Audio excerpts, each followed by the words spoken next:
Assalamualaikum warahmatullahi wabarakatuh. Alhamdulillah wassalatu wassalamu ala Rasulillah wa ala alihi wa sahbihi wa man walah wa ba'du. Jamaah salat Isya dan tarawih yang dirahmati Allah, alhamdulillah di kesempatan malam hari ini di bulan Ramadan 1447 Hijriah, Allah Subhanahu wa taala kembali mengumpulkan kita. Allah Subhanahu wa taala kembali memberikan kita kesempatan. Allah Subhanahu wa taala kembali memberikan kita nikmat yang besar, bisa hidup di bulan Ramadan. Mudah-mudahan kita semuanya bukan termasuk yang menyia-nyiakan, bukan termasuk yang mengabaikan, dan bukan termasuk orang-orang yang melalaikan keutamaan-keutamaan Ramadan. Ma'asyiral muslimin, jamaah sholat Isya dan tarawih yang dirahmati Allah, bulan Ramadan itu adalah merupakan madrasah, artinya tempat latihan dan belajar bagi orang Islam untuk menjadi lebih baik. Ramadan itu lamanya 1 bulan. Jika dikerjakan dengan serius, maka insya Allah setelah Ramadan ini akan lahir orang-orang soleh, akan lahir orang-orang yang rajin ibadah, akan lahir manusia-manusia yang bermanfaat. Karena itulah ketika Ramadan ini sedikit pun tidak merubah kita, tidak membuat kita lebih baik, maka bisa dipastikan Ramadan kita adalah Ramadan yang gagal. Di antara yang sangat Allah Subhanahu wa taala tekankan dalam persoalan Ramadan ini adalah bagaimana manusia belajar akhlak yang mulia. Selama Ramadan, seorang muslim diajari bagaimana seharusnya akhlaknya dalam kehidupan. Di sinilah maka ma'asyiral muslimin, kita memperhatikan bahwa Ramadan ini mengajari kita inti-inti akhlakul karimah, sehingga harusnya orang yang berpuasa akhlaknya berubah menjadi lebih baik, selesai Ramadan nanti menjadi orang yang akhlaknya mulia. Menurut Ibnu Rajab Al-Hambali, akhlak yang mulia itu bisa kita lihat dari 4 hal. Yang pertama, sikap peduli terhadap orang lain. Yang kedua, bisa menjaga lisan. Yang ketiga, bisa menjaga amarah. Yang keempat, bisa memilih dalam hidup. Itulah akhlakul karimah yang diajarkan oleh Islam. Dan selama kita berpuasa, maka intinya yaitu 4 hal itu. Yang pertama, kita diajari untuk jadi manusia yang peduli. Bukan hanya mikir diri sendiri, tapi mikirkan orang lain. Bukan hanya hidup sebagai individu, tapi juga makhluk sosial. Kita bisa melihat ini, ma'asyiral muslimin, saat kita menjalani ibadah puasa, maka kita sedang diajari oleh Allah untuk merasakan perihnya kelaparan. Karena ternyata banyak sekali di luar sana manusia-manusia yang lapar. Banyak sekali manusia-manusia di luar sana yang butuh makan. Dan kita diajari teori apapun tentang lapar, gak bakalan paham. Kecuali kita lapar, baru ngerti. Perut bunyi kerucuk-kerucuk, makanan apapun kerasa enak, itulah definisi lapar. Dan ternyata banyak sekali orang-orang di negeri kita ini yang masih lapar. Bahkan sampai-sampai saya lihat ada sebuah video seorang driver ojek online mendapatkan sebungkus makanan langsung sujud syukur. Ya Allah, ya Rabbi. Itu di Indonesia, bukan di Gaza, Palestina. Itu di dekat kita, bukan di jauh di sana. Ada di antara mereka itu yang masih kelaparan. Disinilah maka Nabi Muhammad mengingatkan kita, wallahi la yu'min, la yu'min, la yu'min. Demi Allah, gak punya iman, gak punya iman, dan gak punya iman. Man bata sya'ban wa jaruhu ja'iun.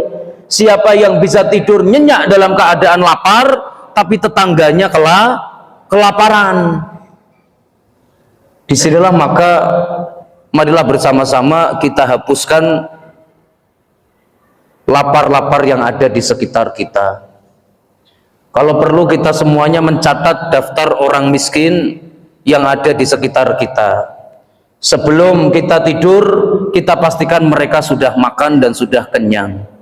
Ma'asyiral muslimin, orang yang hebat itu bukanlah orang yang bisa makan, tapi orang yang bisa memberi makan untuk orang lain. Maka dari itulah Islam mengajarkan bagaimana kita semuanya tidak menjadi manusia yang mati rasa, tapi peduli dan peka terhadap kondisi sekitar. Di Indonesia ini ladang amal soleh yang luar biasa. Nyari orang yang gak sekolah banyak, nyari manusia-manusia yang kesulitan kerja banyak, nyari orang-orang yang sakit banyak. Di negeri kita ini kita mau nyari orang susah banyak. Mereka semuanya butuh pertolongan, butuh santunan, butuh bantuan. Dan disitulah amal soleh kita semua. Ma'asyiral muslimin, maka seorang muslim jangan sampai tidak punya perasaan dalam hidupnya. Cobalah kita bisa melihat Umar ibn Khattab. Beliau ketika menjadi seorang pemimpin, maka beliau waktu itu dimasakkan daging oleh istrinya. Maka Umar bertanya, apa ini daging? Aku tidak makan daging. Sampai semua rakyatku yang kelaparan juga ikut makan daging. Kenapa Umar bin Khattab tidak mau menikmati? Bukankah itu uangnya sendiri? Bukankah itu fasilitas negara untuknya? Karena Umar bin Khattab memikirkan. Disinilah maka Umar bin Khattab setiap malam selalu patroli ngalor ngidul, memastikan rakyatnya semuanya sudah tidur nyenyak, dalam keadaan kenyang, barulah beliau tidur. Sehingga suatu ketika beliau melihat ada seorang wanita yang sedang menyalakan api, dikelilingi 3 anak kecil yang menangis sambil merengek-rengek. Pada saat itu Umar bin Khattab mengatakan, sungguh celaka kamu wahai wanita, kenapa kamu gak bisa ngurus anak? Maka perempuan tersebut menjawab, semoga Amirul Mukminin celaka karena ada rakyatnya yang kelaparan tapi dibiarkan begitu saja. Umar bin Khattab langsung tersentak. Kenapa demikian? Saya masak air dan batu untuk mendiamkan anak-anak saya yang nangis dari tadi karena saya nggak punya bahan makanan. Maka pada saat itu Umar bin Khattab langsung pulang. Beliau pergi ke Baitul Mal, mengambil sekantong gandum, lalu kemudian beliau pikul. Pada saat itu anaknya Asim bertanya, wahai ayah, biar saya yang memikul, ayah tidak perlu repot-repot. Maka Umar menjawab, apakah kamu mau memikul dosa bapakmu pada hari kiamat? Yang salah bapakmu. Akhirnya Umar bin Khattab kemudian datang ke tempat perempuan tersebut dan memberikan itu.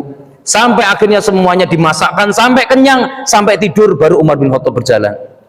Suatu ketika Umar bin Khattab juga patroli melihat ada seorang perempuan yang kangen berat sama suaminya yang ditinggal berjuang untuk Islam. Maka Umar bin Khattab langsung seketika membuat kebijakan, para pejuang tidak boleh lebih dari 4 bulan harus pulang karena istrinya kangen. Peduli terhadap perasaan orang lain. Ini penting. Karena banyak sekali di negeri kita ini orang-orang yang nggak punya perasaan. Perasaannya mati. Ya, melihat orang kena musibah, bukannya ikut sedih dan prihatin, malah kadangkala pamer hal-hal yang bikin hati teriris-iris. Ada orang yang lagi kena musibah malah pamer lagi makan enak. Itu negeri kita. Disitulah kita melihat manusia banyak yang tidak punya simpati dan empati terhadap orang lain. Ramadan ngajarin kita, kamu lapar, kamu bisa merasakan sendiri, itulah rasanya. Maka orang lain yang lapar juga demikian. Jika kamu masih bisa berbuka, ada orang lapar yang tidak pernah berbuka karena tidak ada makanan.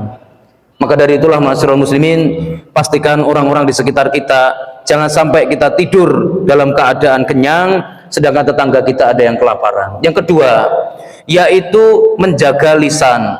Selama Ramadan maka Allah Subhanahu wa taala ingin orang Islam belajar menggunakan lisannya dengan baik. Man lam yada' qaula zuri wal amala bihi falaysa lillahi hajah fi ayyada ta'amahu wa syarabahu. Siapa yang puasa tapi tidak berhenti bohong, maka Allah tidak peduli mau puasa apa tidak, orang tersebut gak akan diberi pahala.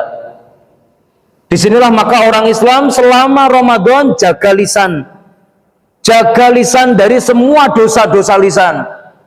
Mulai dari ghibah, mulai dari adu domba, mengumpat, memaki, misuh-misuh dan lain sebagainya, marilah kita tinggalkan. Karena selama Ramadan itu tugas kita bukan hanya sekedar tidak makan, tidak minum, tapi minar rafas, termasuk jaga mulut, jangan ngomong jorok, jangan ngomong yang buruk-buruk. Maka kalau ada orang di bulan Ramadan misuh-misuh tetap jalan, bulan Ramadan ngomong kotor tetap jalan, maka puasanya tidak ada artinya. Jadi orang Islam itu orang yang harus bisa jaga lisan, terutama jangan sampai lisan kita nyakiti orang, menyinggung orang, apalagi merugikan orang lain. Hati-hati ma'asyiral muslimin, lisan ini melukainya hati, dan luka hati itu nyembuhkannya lebih susah daripada luka fisik. Karena kita tidak tahu persis luka itu sedalam apa, dan luka itu sesakit apa kita juga tidak bisa melihat. Maka kadang jangan heran ada orang dengar sebuah omongan, itu sakitnya masih kerasa walaupun bertahun-tahun. Padahal bisa jadi kalau itu luka fisik, mungkin sudah kering, bahkan sudah sembuh total. Disinilah maka berhati-hati, lisan itu ternyata jauh lebih penting untuk dijaga. Dan selama Ramadan kita diajari menjaga lisan. Yang ketiga, kita diajari untuk menahan dan menjaga amarah. Selama Ramadan, seandainya kamu dipancing emosinya, diajak untuk berkelahi, kamu diperintahkan menjawab ini soim, ini soim, ini soim. Saya sedang berpuasa, saya sedang berpuasa, sedang berpuasa. Karena memang sebenarnya orang Islam itu aslinya sama Allah disuruh menahan amarah.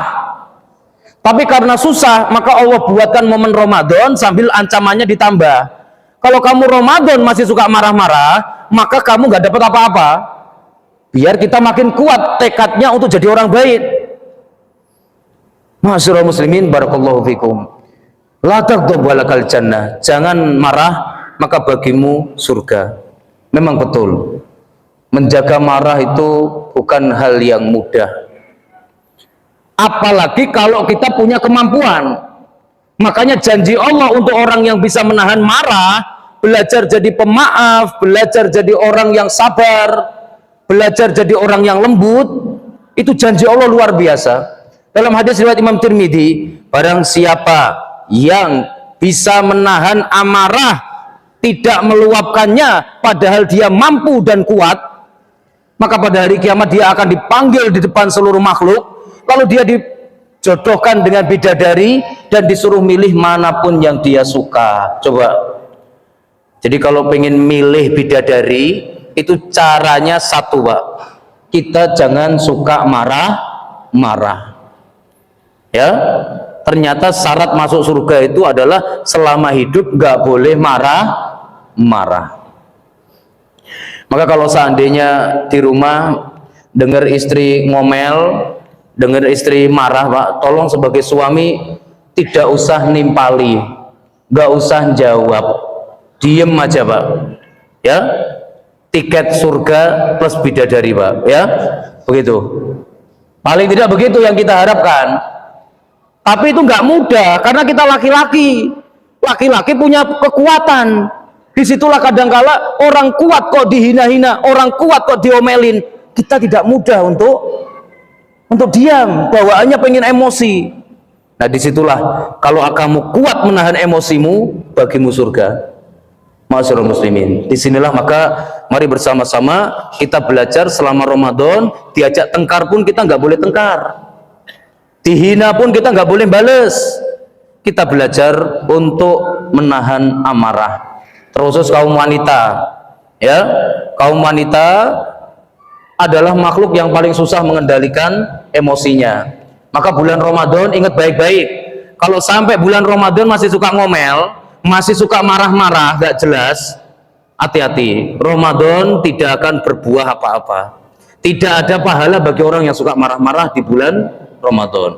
Dan kemudian yang ketiga, ma'asyiral muslimin, Ramadan mengajari kita untuk jadi orang yang selektif, pinter milih. Jangan melakukan apapun kecuali pastikan itu manfaat, entah dunia maupun akhirat. Maka kata Imam Syafi'i, aku paling tidak suka melihat manusia nggak sibuk dunia, nggak sibuk akhirat. Kalau orang nggak sibuk dunia, nggak sibuk akhirat, itu mesti sibuk berbuat dosa, Pak. Nggak apa-apa kita rajin bekerja, nggak masalah kita rajin jualan, daripada bengong, daripada diem aja. Yang penting bermanfaat. Ya, jangan sampai melakukan sesuatu yang tidak bermanfaat. Nah, orang muslim itu baru disebut mateng keislamannya kalau dia sudah bisa milih sesuatu dengan benar. Dia bisa memilih yang bermanfaat. Kalau masih suka hal-hal yang tidak bermanfaat, Islamnya belum masuk, ngajinya kurang jauh, makanya nggak bisa milih dengan benar. Nah, disinilah maka ma'asyiral muslimin, Ramadan 30 hari ngajarin kita jadi orang yang peduli, ngajarin kita jadi manusia yang lisannya baik, ngajarin kita untuk menahan emosi dan amarah, dan yang keempat mengajari kita untuk pandai memilih hal-hal yang bermanfaat. Insya Allah selesai Ramadan, jika benar kita Ramadannya serius, maka selesai Ramadan kita akan menjadi orang-orang yang diharapkan oleh Allah Subhanahu wa taala, yaitu la'allakum tattaqun, kalian supaya jadi orang yang bertakwa. Dan disitulah kita bisa melihat manusia-manusia baik telah lahir ke dunia. Kalau manusia lahir biasa, tapi kalau manusia baik lahir ke dunia, itu adalah merupakan mukjizat dan kejadian luar biasa. Yang awalnya pemabuk, akhirnya menjadi sosok yang sering zikrullah. Yang awalnya seringkali kita lihat dia berbuat dosa dan maksiat, akhirnya kita lihat dia begitu akrab dengan soft awal. Kita melihat orang-orang yang pelit, akhirnya berubah jadi dermawan. Itu semuanya adalah merupakan barokah dan juga merupakan keajaiban Ramadan. Mudah-mudahan kita termasuk yang mendapatkannya, amin ya rabbal alamin. Jazakumullahu khairan wa baraka fikum. Assalamualaikum warahmatullahi wabarakatuh.